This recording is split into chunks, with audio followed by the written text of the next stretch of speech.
The ongoing conflict between Israel and Hamas has entered a critical phase. Tensions are escalating following Israel's decision to halt the release of Palestinian prisoners. This move has significant implications for the ceasefire agreement. It also raises questions about the very future of this conflict. The ceasefire, which began in mid-January 2025, was brokered by 6 parties including the United States, Egypt and Qatar to try and put an end to over 15 months of intense fighting in Gaza. The agreement involved the release of Israeli hostages who were held by Hamas in exchange for the release of Palestinian prisoners by Israel. The first phase of the ceasefire included the liberation of 25 living Israeli hostages and the bodies of 4 others, with Israel, on the other hand, agreeing to release more than 1,500 Palestinians who were in Israeli jails. By mid-February, 6 rounds of exchanges had occurred, freeing about 19 hostages. But the entire process has been disrupted with the last release of hostages.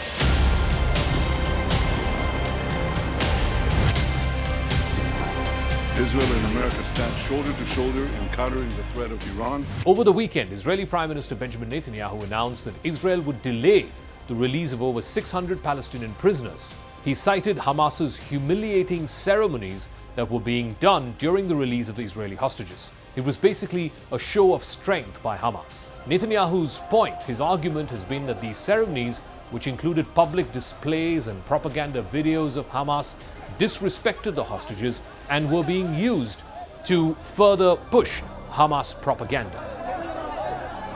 Now, the decision by Netanyahu to put a pause on the release of prisoners has been met with criticism from Hamas as well as other Arab countries who are viewing this as a breach of the ceasefire agreement. They're also calling this a bid to undermine the peace process. It also damages Netanyahu's own claim that Hamas's backbone has been broken with 15 months of intense military campaign. In fact, at every hostage for prisoner exchange, masked Hamas fighters have made a conspicuous presence every time there's been an exchange. The halt on prisoner releases has put the entire ceasefire agreement at risk. Hamas officials have said that negotiations with Israel are frozen until the release of all the remaining Palestinian prisoners. They emphasize that Israel's actions are a clear violation of the agreement that was arrived upon in conjunction with the United States, Egypt and Qatar. The absence of an agreement for the next phase of the ceasefire, which is supposed to involve the release of all the remaining Israeli captives and a further permanent ceasefire, it complicates what is the precarious nature of the ongoing proceedings. The overall situation remains volatile. Over 46,000 Gazans have been killed and more than 1.9 million have been displaced, according to the Global Conflict Tracker.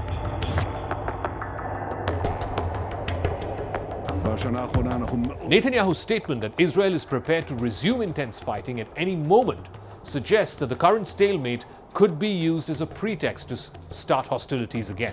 This stand aligns with Israel's broader objectives in the conflict, one of which was to eliminate Hamas's military capabilities, and the other was to secure the release of all the hostages. Neither of these two objectives have been fully met, and it is apparent with each passing day that Hamas is very much in both military as well as political control of the Gaza Strip. Also, Netanyahu's own popularity ratings have been flagging. A latest New Arab survey shows that only 15% of Israelis want Netanyahu to continue as prime minister once the war is over. And Netanyahu realizes this. So, political opponents in Israel are saying Mr. Netanyahu is using this as a ruse to restart the war once again. The recent meeting between Benjamin Netanyahu and US President Donald Trump at the White House has been interpreted as a sign of support for Netanyahu to restart the war. In fact, Mr. Trump's envoy, Steve Witkoff, is working to extend the first phase of the ceasefire and initiate the second phase, which would involve the release of more hostages and a more permanent ceasefire. But Trump's backing of Netanyahu could embolden Israel to take a much harder stand in the negotiations, and that could potentially undermine the efforts to maintain the ceasefire. Trump has told Israel in the presence of Netanyahu at the White House that he can do whatever the hell he wants to take the hostilities forward in Gaza.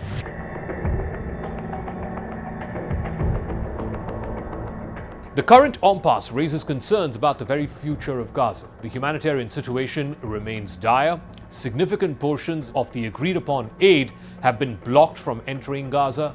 the delay in the prisoner release and the potential collapse of the ceasefire could lead to renewed violence, and that would only further exacerbate the humanitarian crisis. According to the Times of Israel, a leading newspaper in Jerusalem, the next expected release involves the remains of 4 hostages who are dead.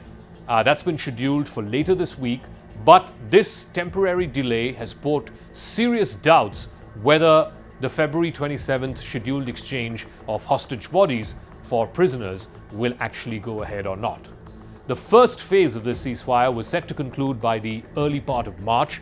It includes further hostage releases and prisoner exchanges. 14 more hostages are still slated for release. Hamas, though, has claimed out of this 14, 6 are dead. The current state of the Israel-Hamas conflict is precarious. Israel's halt on the prisoner release is threatening to derail the ceasefire. Netanyahu's justification for this decision is centered on the manner of the release of hostages. That's been criticized by Hamas as a pretext to undermine the peace process. If negotiations fail, Israel might resume military operations, potentially once again targeting Hamas leadership and targeting Hamas's terror infrastructure. Hamas, on the other hand, could retaliate with rocket attacks. So basically, it would be back to square one. It would be similar to the pre-October 7, 2023 situation, which renders the very purpose of this military operation meaningless. There's also the added humanitarian crisis, with 90% of Gazans facing food insecurity and no functioning hospitals as per the Global Conflict Tracker. This could worsen and lead to further casualties. As tensions escalate, the risk of renewed conflict is growing, potentially leading to further bloodshed and destabilization in the Gaza Strip. The international community, including the United States, faces a challenge in mediating a resolution that satisfies both parties and prevents the collapse of the ceasefire. The situation in Gaza remains volatile. The future of the very ceasefire is hanging in the balance.